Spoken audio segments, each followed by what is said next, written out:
기도 말씀 제목은 주님은 평화입니다. 따라하겠습니다. 주는 평화.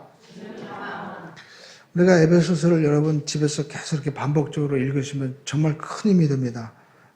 에베소서를 보면 계속해서 반복하고 있습니다. 하나님께서 이루시는 일, 또 예수님이 이루어주신 일, 성령님이 이루어주신 일. 그래서 우리가 누구냐? 우리가 창세전에 그리스도 예수 안에서 하나님이 우리를 택하셨다는 거예요. 얼마나 여러분 은혜스럽습니까? 하나님이 우주 만물보다도 우리를 먼저 택했다는 것은 마치 결혼할 때 집보다도 먼저 배우자를 선택한 거예요. 요즘에는 보면 배우자보다도 우리가 배경을 먼저 보잖아요. 그러니까 갈등이 많은 겁니다. 근데 하나님은 먼저 우리 영혼을 보신 거예요.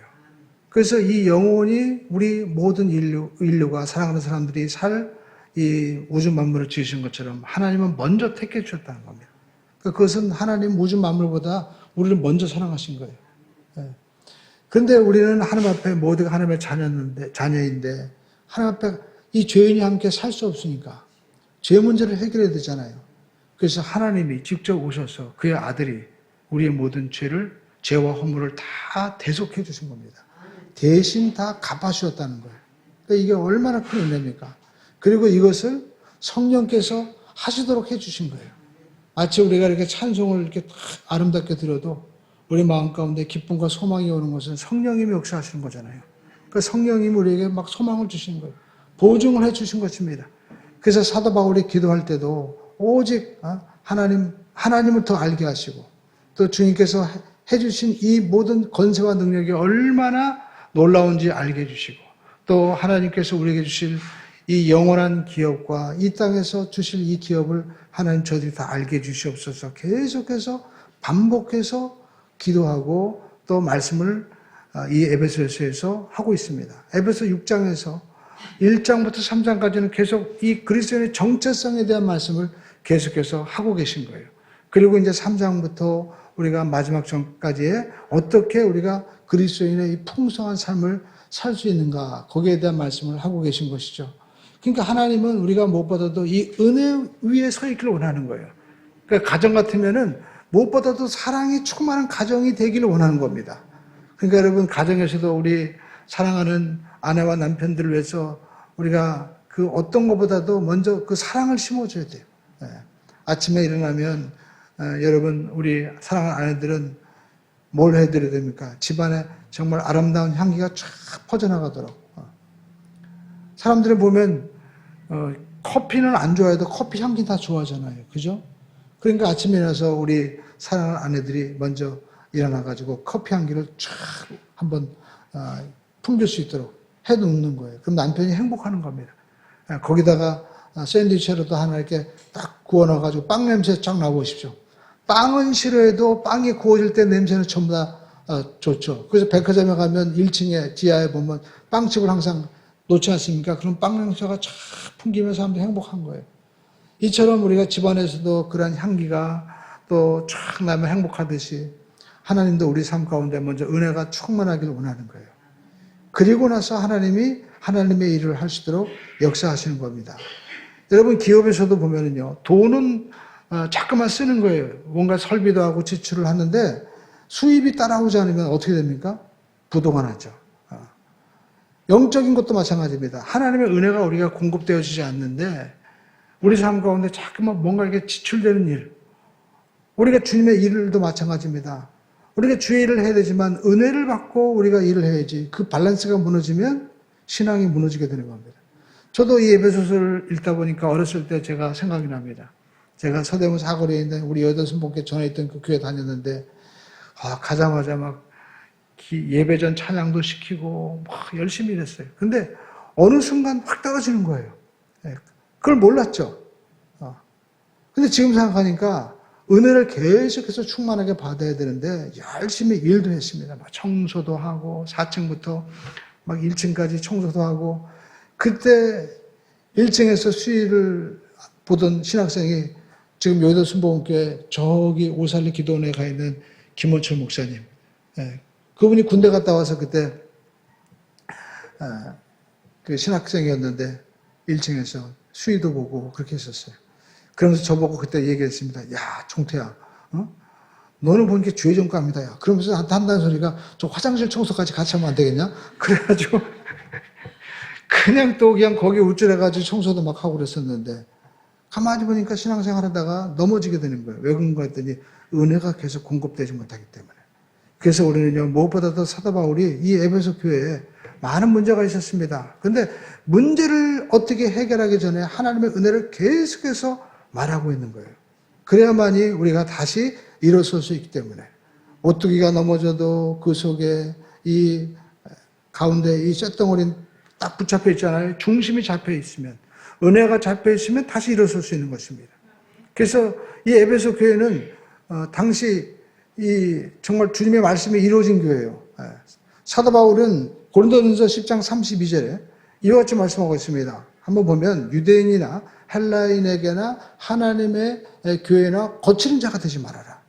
우리가 인생을 살다 보면 어떤 사람들은 디딤돌이 되는데, 어떤 사람들은 그 사람 만나면 축복의 통로가 되는데, 어떤 사람은 만나면 거침돌이 되는 거예요. 그 사람 때문에 넘어지고, 그 사람 때문에 시험 되는 사람, 그런 사람 되지 말라는 거예요. 그러기 위해서는 우리가 은혜 위에 서 있어야 된다는 거죠.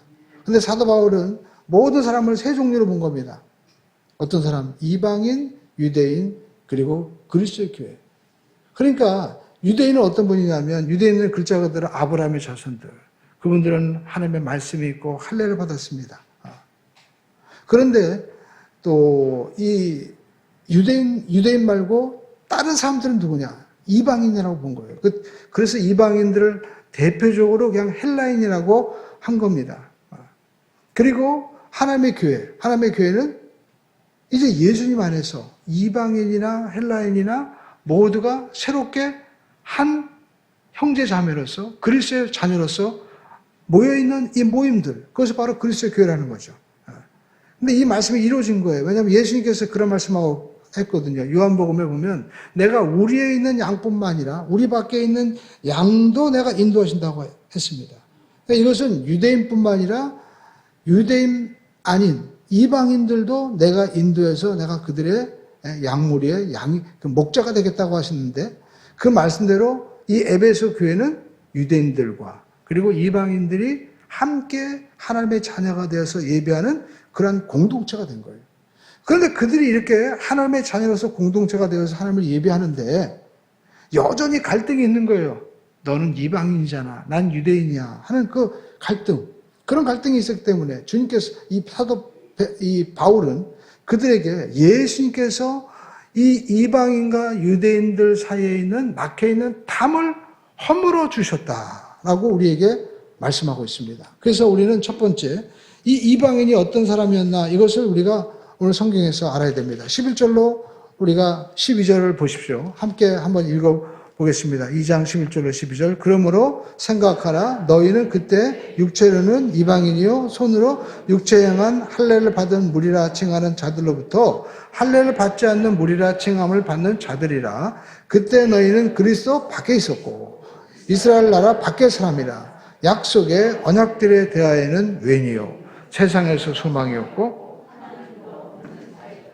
그러니까 지금 에베소라는 지역의 교회에 성도들이 있는데 거기에 보면 쉽게 가지고 유태인들도 있고 우리처럼 이방인들도 있는데 그 이방인에 대해서 너희 생각해 보라는 거예요. 그러니까 너희는 할례를 받지 않았다는 겁니다. 이 할례는 이제 난지 7일 만에 남자 생식기를 이렇게 퓨피를 자르는 거죠. 우리 말로 하면 포경 수술입니다. 그러니까 너희는 할례 받지 않았다는 거예요.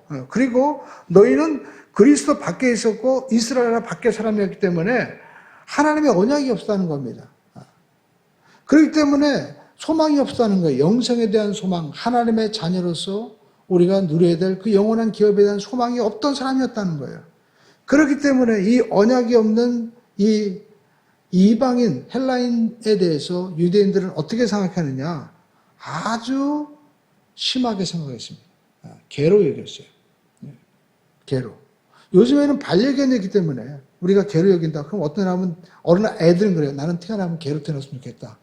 근데 여러분 지금이나 그렇지 옛날에는 우리나라만 하더라도 이건 개로 태어나면 잘못하면 여름에 보신탕감이 되는데 유대인들은요 정말 우리 보신탕감이 아니라 아주 키우지도 않았어요. 너무나 차별했습니다. 하나님은 원래 이스라엘을 택한 이유가 그 작은 민족을 택해서 세계 모든 열방 가운데서 하나님은 이렇게 사랑하시고 또 하나님이 이렇게 구원하기를 원하신다라는 것을 보여주기를 원해서 그 조그만 이스라엘을 택했는데 이스라엘은 나만 편애한다고 생각한 거예요. 그래서 유대인 외에는 전부 다 개로 여겼습니다. 그래서 심지어 그 토라에 보면 어떤 일까지 있냐면 만약에 가족 가운데에서 다른 이방인들과 누가 결혼을 한다. 그러면 그 사람은 살아있지만 장례식 치릅니다. 그 정도였어요. 그리고 성전의 모습에서 단적으로 나타납니다. 이것이 오늘 말씀의 중요한 키가 되는 거예요. 이 성전을 보면 우리가 솔로몬 성전이 있고 그리고 나중에 우리가 바벨론에서 포로로 돌아와서 이제 세운 스룹바벨 성전이 있죠. 근데 그 성전은 작았어요. 그래서 헤롯이 그 성전을 아주 크게 더 확대해서 지었습니다.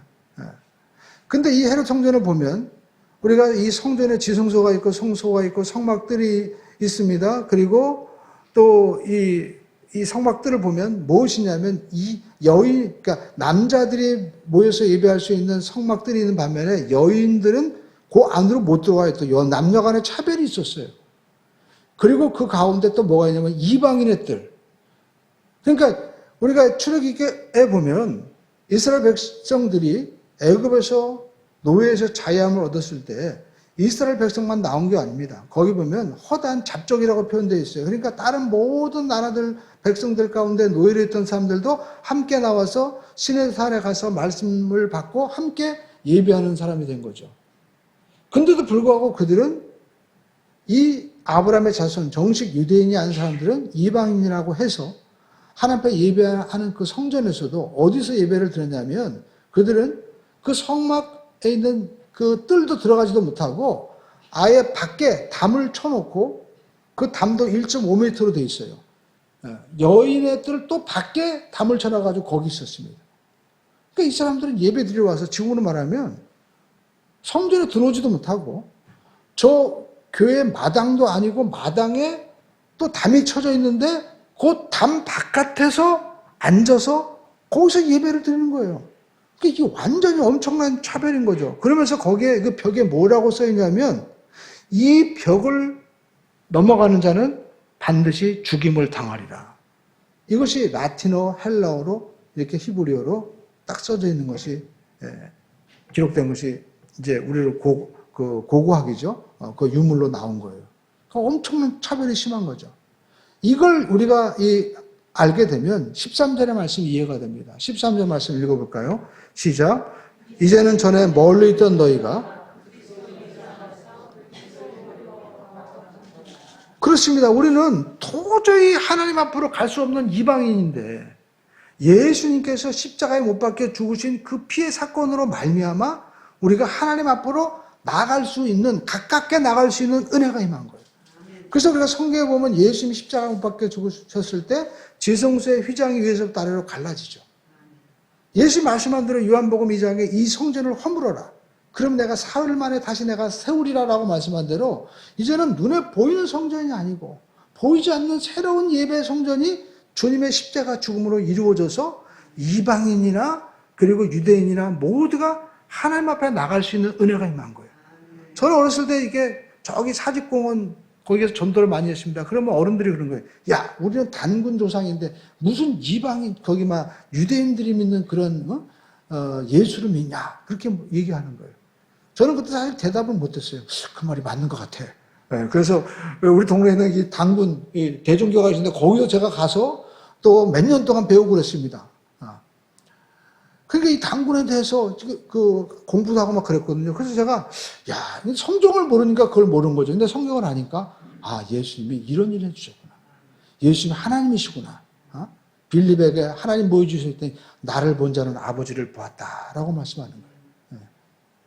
그러니까 시간이 지나면서 성경을 읽으면서 하나하나 깨우쳐가니까 오늘도 이 말씀을 나누니까 은혜가 되는 거예요. 아 예수님이 십자가에 못 박혀 죽으신 것이 나 같은 이방인, 나는 한국 사람인데 전혀 나는 아브라함도 모르고 이스라엘도 뭐 성지순례 가봤지만 가도 그냥 대강 구경만 하고 거기서 주는 뭐 빈대떡 같은 거 먹고 맛있다 하고 오지 내가 그 속속들이 사정을 압니까?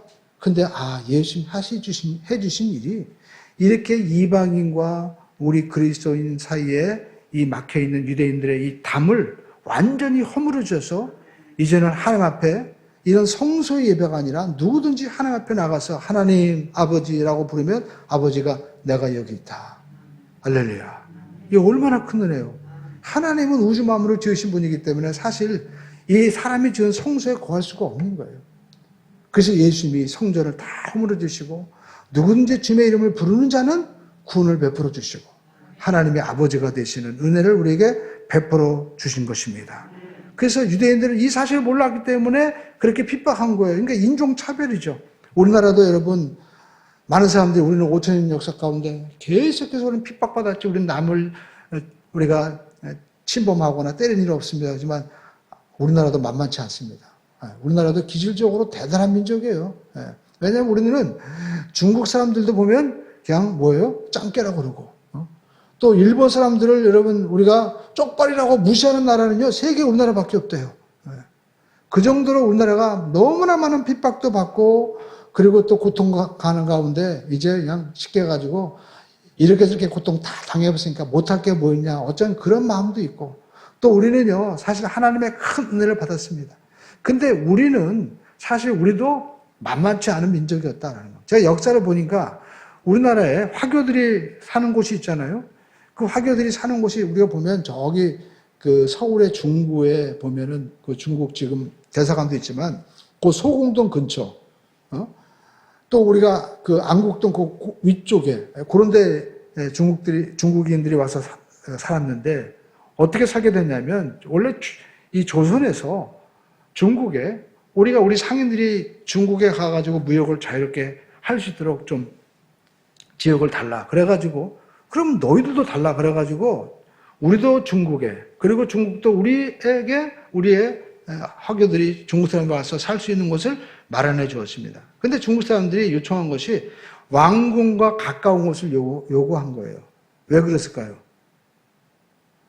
우리 조선 사람들이 장사할 때 짱꼴라라고 해가지고 막 때리고 핍박하고 훔쳐가고 불지르고 그러니까 그때 관청해 가지고 도움을 요청해야 되잖아요. 그러니까 가까운 곳에 그렇게 요청을 했다는 거예요. 그러니까 우리 한국 사람들도 사실 그렇게 핍박도 받고 핍박도 주고 그렇게 한 겁니다. 그런데 여러분 이러한 모습이 우리 한국만 그런 것이 아니라 사실 전 세계 다 그래요. 선교사들도 가보면 한 목사님이 자기가 캐나다에서 종점에서 버스를 탔는데 자기가 가는 곳까지 옆에 아무도 안 타더래요. 왜? 동양인이니까 안 타더라는 거예요. 그게 너무 슬펐대요. 그런 모습이 여전히 있습니다. 우리가 어렸을 때 본 영화 기억납니다. 뿔이라고 TV에서 한참 했죠. 흑인들이 얼마나 핍박을 받고 같은 나라에 살면서 피부색이 다르다고 그렇게 짐승처럼 그렇게 대접했습니까? 그런데 그런 나라가 뭐 미국뿐만 아니라 일본, 하다못해 우리가 어떤 나라에 가든지 그런 인종차별은 다 있는 거예요. 그러니까 유대인들은 더 심한 겁니다, 사실.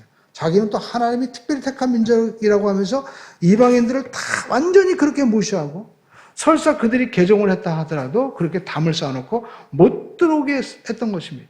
그런데 예수님이 오셔서 어떻게 했어요? 그 담을 다 허물어 주신 거예요. 허물어 주신 거예요. 이 은혜가 임하시기를 주님의 이름으로 축원을 드립니다. 개인적으로도 마찬가지입니다. 저도 어렸을 때 교회를 나갔는데 제가 제일 마음 가운데 자유함을 드린 것이 내가 하나님의 자녀가 되었다. 사실 제 주변에 제가 홍제동에 살았는데 친구들이 연희동에 사는 친구도 있고 연남동에 사는 친구도 있고 아주 부잣집 정말 준재벌에 해당하는 친구들도 있었습니다. 근데 그 집에 가서 제가 깜짝 놀란 게 우리 집은 거기에 비하면 너무나 초라한 거예요. 그래서 많은 열등감이 있었는데 교회 나갔더니 내가 하나님의 자녀라는 거예요. 그때부터 마음의 열등감이 싹 사라진 거예요. 난 하나님의 자녀구나. 할렐루야. 그리고 어머님은 그때 세탁소를 하셨는데 사실 세탁소집 아들 하면 저는 그전에는 좀 별로 안 좋게 생각했습니다. 근데 세탁소 아들이 어떻고 내가 지혜꾼의 아들이면 어떠냐. 하나님 내 아버지가 되신대요. 이런 마음의 생각이 있으니까 자유함이 오는 거예요. 오늘 여러분 우리가 하나님의 자녀가 되면 과거의 모든 상처와 아픔, 이 모든 편견, 이 모든 것들에 대해서 우리가 어떻게 돼요? 자유함을 얻게 될 줄로 믿습니다. 여러분 가운데 혹시 내가 양반집 아들이라고, 양반집에서 태어나지 못했다고 여러분 마음 가운데 상처 있으십니까? 상처를 다 버리세요. 원래 우리나라는 조선 초기에 양반이 5% 10%밖에 안 됐어요. 근데 후기로 가면 한 7, 80%로 늘어납니다. 그게 뭡니까? 다 돈 주고 샀다는 거예요. 그러니까 어떤 학자는 얘기합니다. 한국 사람들은 대부분 다 양반이고 아니고 쌍놈이다. 근데 여러분 우리가 양반이고 쌍놈이가 뭐가 중요합니까? 예수 만나면 우리에게 새로운 소망이 생기는 거예요. 따라하겠습니다. 예수님은 우리에게 소망을 주십니다. 제가 목사님들이랑 몇 년 전에 코로나 전에 저기 전북 김제에 갔는데 거기 어떤 교회를 갔냐면 기역자 교회가 있어요. 금산교회인데 그 교회 그 세워진 그 유래를 이렇게 또 듣는데 정말 은혜로웠어요. 원래 이 그 금산 지역은 그 불교가 아주 강한 지역이고 또 우리나라의 그 증산교 같은 민족 종교의 본산지거든요. 근데 거기에 1905년에 선교사님이 그 지역을 갔습니다. 말을 타고 그 전에 갔어요. 차가 없으니까. 마방이라고 우리가 저기 하남에 가면 마방이라는 음식점이 여러분 혹시 보셨습니까? 그게 바로 어떤 곳이냐면 말을 타고 가다가 말 먹이도 주고 그리고 거기서 쉬기도 하고 또 잠도 자고 밥도 먹고 그런 곳이었어요. 그 마방을 크게 운영을 하는 조덕삼이라는 아주 큰 부자 양반이 계셨는데 이분이 이 선교사님이 이제 자기 집에 왔을 때 관심을 가진 거예요. 그래서 선교사님이 그분에게 이제 복음을 전했던 것입니다. 그래서 이 조덕삼이라는 이분이 이 하나님의 복음의 말씀을 듣고 은혜를 받은 거예요. 그래서 자기 집에 그 사랑채를 이제 교회로 내놓고 자기 집에 있는 가족들 그리고 하인들을 다 함께 불러 모아놓고 예배를 드리기 시작했습니다. 그것이 바로 금산교회의 유래가 된 거예요. 근데 이 교회가 부흥한 거예요. 그래서 교회가 부흥하니까 이제 교회에 그 대표를 뽑아야 되잖아요. 그래서 장로를 선출하는데 사람들은 당연히 그 마방 주인 조독삼이 장로로 선출될 줄 아는데 누가 되었냐면 그 집 하인이었던 이자익이라는 사람이 된 거예요. 그 사람들이 수군거렸습니다. 이 교회에서 그래도 장로님 그러면 최고 그래도 존경받는 자리고 리더 자리인데 이거 집주인이 돼야 되는데 오히려 하인이 되니까 사람들이 야, 이 큰일 났구나 해가지고 전부 다 수군을 걸었습니다. 근데 이 집주인이었던 바로 조덕삼 씨는 그 자리에서 일어나가지고 발언했어요. 이 결정은 하나님이 하신 겁니다. 우리 금산교회 모든 교인이 훌륭한 일을 하셨습니다.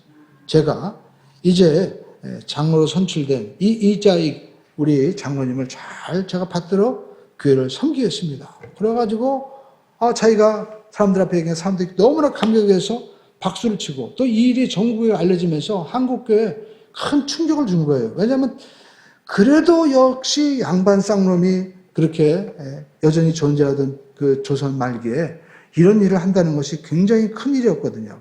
그래서 이 주인이었던 이 조덕삼 씨는요, 이제 그 장로님 이자익을 자기가 장로로 섬기면서 더 나아가 이분이 신학을 공부하시도록 신학교도 보내주었습니다.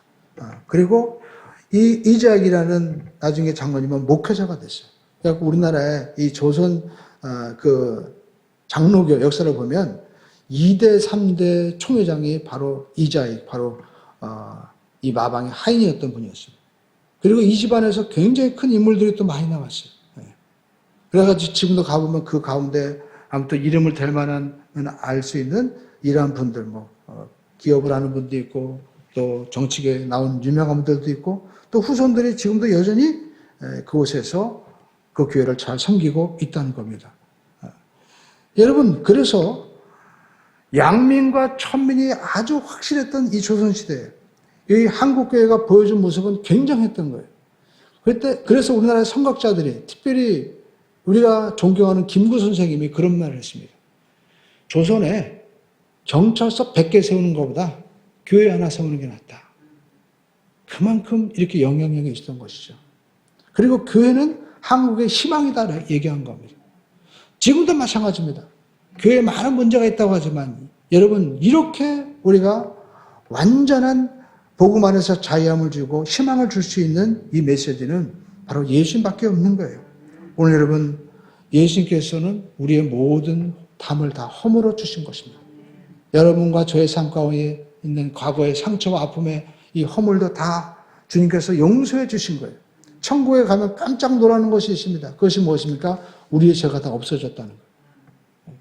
천국에 가서 다윗이 하나님 앞에 섰을 때 하나님이 야, 너는 왜 밧세바랑 네 부인들도 그렇게 많은데 그 남편이 있는 그 사람을 네가 빼앗고 또 남편은 가서 죽게 했냐라고 하나님이 책망하지 않습니다. 다 사라져버린 거예요. 예수님께서 모든 죄를 다 대신해 주셨기 때문에. 베드로도 마찬가지입니다. 베드로에게 너 왜 3번이나 예수님 부인했냐? 그러놓고 네가 내 집에 들어와? 네가 천국에 들어와? 주님 그런 말씀하지 않는다는 거예요. 주님은 우리의 모든 죄를 다 용서해 주십니다. 요한일서에 보면 우리가 만일 우리 죄를 자백하면 저는 미쁘시고 의로우사 우리의 모든 죄를 다 사해 주신다는데 그것은 완전히 다 없어지게 한다는 거예요. 그 피로 우리를 덮어서 다시는 보이지 않게 해 주신다는 것입니다. 그래서 그 말씀을 하는 거예요. 14절, 15절 말씀 읽어보겠습니다. 그는 우리의 화병이신지라 둘로 하나를 만드사 원수된 것, 그 중간에 막힌 담을 자기 육체로 허시고 법조문으로 된 계명의 율법을 폐하셨으니 이는 이 둘로 자기 안에서 한 세 사람을 지어 화평하게 하시고 다시는 유대인과 이방인 갈등이 없게 하셨다는 거예요. 주님이 십자가에서 죽으심으로 너희는 형제다. 하나님의 손을 잡고 한 사람은 이 죄인의 손을 붙잡고 우리 예수님께서 하나가 되게 주셨다는 것입니다. 그 피를 흘려주시고 또 육신을 찢겨주시면서 그 자기 자신의 육체를 찢어서 우리의 인간의 모든 이 담을 넘는 자는 반드시 죽으리라. 그리고 자기들이 세운 모든 토라 율법을 다 주님께서 폐하셨다는 거예요. 그 목적이 뭡니까? 16절에 말씀하고 있죠. 읽어보겠습니다. 또 십자가로 이 둘을 한 몸으로 하나님과 화목하게 하려 하십니다. 원수된 것을 십자가로 소멸하시고 이제는 더 이상 우리는 이 원수된 것이 없는 거예요. 흑인이라고 해서 백인이라고 해서 우리가 차별할 것이 없는 것입니다. 우리가 오래전에 인도에 있는 그 친구 위키도 이곳에 와서 예배드리지 않았습니까? 그분이 불법 체류자였어요. 그래서 누가 나온다고 그러는데 조사하는데 갈 데가 없어가지고 우리 교회로 도망왔습니다. 그래서 우리 유아실에서 며칠 있다가 다시 또 그분이 간 다음에 가고 그랬는데 그분은 그곳에서 그 사업장에서 하나님 앞에 예배드리면서 나중에는 지금은 인도에 가서 아무튼 목회도 하고 사업도 하면서 큰 성공을 거두었다고 얘기하더라고요. 그러니까 우리 교회는 그런 곳이에요. 교회는 세상의 모든 법이 있더라도 하나님 안에서는 모두가 똑같은 죄인이기 때문에 덮어줄 수 있고 또 우리가 화목할 수 있는 곳입니다. 그래서 18절에 보니까 이렇게 하나님께서 덮어주신 목적이 뭐냐? 우리 둘이 한 성령 안에서 아버지께 나아감을 얻게 하려 하십니다. 그러니까 우리는 죄인이나 의인이나 우리 생각이지 하나님 앞에 우리는 모두가 그리스도의 그 대속의 은혜로 말미암아 하나님 앞에 나갈 수 있는 자가 되었다는 거예요. 그런데 당시에는 그러지 못했어요. 유대인과 이방인의 차별이 너무나 심했기 때문에. 그래서 제가 이 말씀이 전에는 멀리 있던 너희가 이제는 예수님의 보혈의 피로 가까워졌다고 하는데 야 이렇게 자기들이 이 담을 넘는 자는 죽으리라고 할 정도로 차별이 심했구나. 근데 사도행전을 읽다 보니까 사실 사도 바울도 이렇게 에베소 교인들에게 강하게 얘기할 수밖에 없더라고요. 왜냐하면 이 문제 때문에 사도 바울이 로마에 잡혀간 거예요. 사도행전 여러분 21장 27절로 29절 말씀을 한번 성경을 한번 펴보세요. 제가 영상에 방송실에 말씀 안 드렸는데 사도행전 21장 27절에 보면 이와 같이 말씀하는 장면이 있습니다. 사도 바울이 이제 복음을 전하다가 어려운 일을 당했어요. 사도행전 21장 27절로 29절 한번 찾아보시기 바랍니다. 21장 27절. 자, 제가 먼저 27절을 제가 읽겠습니다. 이래가 거의 참에 아시아로부터 온 유대인들이, 그러니까 절기 때 이제 예루살렘에 온 유대인들이 성전에서 바울을 본 거예요. 그리고 모든 머리를 충동하여 그를 붙잡았습니다. 그러면서 뭐라고 외치냐면 28절에 이스라엘 사람들아 도우라. 이 사람은 각지에서 우리 백성과 율법과 이곳을 비방하여 모든 사람을 가르치는 자인데 또 헬라인들을 데리고 성전에 들어가서 이 거룩한 것을 더럽혔다. 그러니까 이방인의 뜰에 있어야 될 사람을 성전에 데리고 갔다는 거예요. 그 이름이 나옵니다. 29절 말씀 읽어보겠습니다. 이는 그들이 전에 바울과 함께 시내에 있음을 보고 바울이 그를 성전에 데리고 들어간 줄로 생각합니다. 그 쉽게 가지고 제가 외국인과 함께 저 밖에서 길을 거닐고 있었는데 야 목사님이 저 사람이랑 친한데 하면서 성전에도 데리고 갔다라고 거짓말을 해가지고 사도 바울이 어떻게 해요? 결국 이 문제 때문에 로마에 잡혀갑니다. 그래서 우리가 사도행전 24장 6절에 보면 이 말씀이 있어요. 사도행전 24장 6절 보시죠. 한번 신약성경 230면에 있는 사도행전 24장 6절의 말씀 함께 읽어보겠습니다. 자 보시죠. 그가 또 성전을 더럽게 하려 함으로 우리가 잡았사오니. 그만큼 당신은요 이방인들이 성전에 들어가는 것에 대해서 이 엄청난 이거 신성모독인 거예요. 그래가지고 바울을 잡아가지고 고소하고 결국 이 문제 때문에 사도 바울은 나는 로마 시민권자이기 때문에 로마에 가서 내가 재판을 받겠다. 그래서 로마에 가서 끌려가는 장면이 사도행전 후반부에 나오는 겁니다. 그러니까 로마로 가는 이유가 뭐냐? 결국 이 문제 때문에 그런 거예요. 이방인과 유대인의 갈등이 그렇게 심한 겁니다. 그래서 이 사도 바울이 오늘 이 에베소 교인들에게도 얘기하는 겁니다. 이렇게 이방인과 유대인의 갈등이 엄청난데 그것을 예수님이 다 허물어 주셨는데 왜 또 갈등하고 있느냐? 그것을 다 허물어 주셨기 때문에 너희들도 그렇게 차별하고 그리고 또 거기에 매여 있어서는 안 된다라는 겁니다. 그러니까 성숙한 그리스도의 보혈의 이 대속의 은혜를 정말 체험하는 사람이 되라는 거예요. 여러분 부부싸움도 한 사람이 성숙하면 안 싸웁니다. 싸울 일이 없죠. 그러니까 여러분 서로 같은 사람끼리 싸우는 거예요. 그러니까 우리는 넘어설 수 있어야 됩니다. 우리 그리스도인들이 이러한 그리스도의 은혜로 충만하게 되면 이 우리 한국 사회의 모든 갈등도 넘어설 수 있게 되는 것입니다. 우리나라는 보면 여러분 얼마나 갈등이 많아요. 저도 충청도 사람인데 충청도 향후에 그리고 또 뭐 전라도 향후에 또 경상도 향후에 근데 여러분 우리가 예배당에서 우리가 그렇게 가져서는 되겠습니까? 우리가 요즘에 무슨 당도 있잖아요. 우리는 다 예배당에서 주님과 하나가 되어야만 될 줄로 믿습니다. 할렐루야. 모든 사람은 다 하나님 앞에 죄인인 거예요. 그렇기 때문에 주님만이 이 모든 담을 허물어 주셔서 우리를 화평케 하시는 소망을 참된 소망을 주셨다라는 것입니다. 그래서 우리가 하나님 앞으로 바로 나갈 수 있는 은혜를 받게 된 거예요.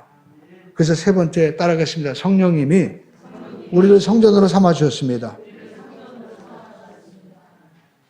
이제 우리가 성전이 된 거예요. 우리가 요한복음 2장에 보면 예수님께서 이 성전을 허물어라 내가 사흘 만에 다시 세우라고 얘기했잖아요.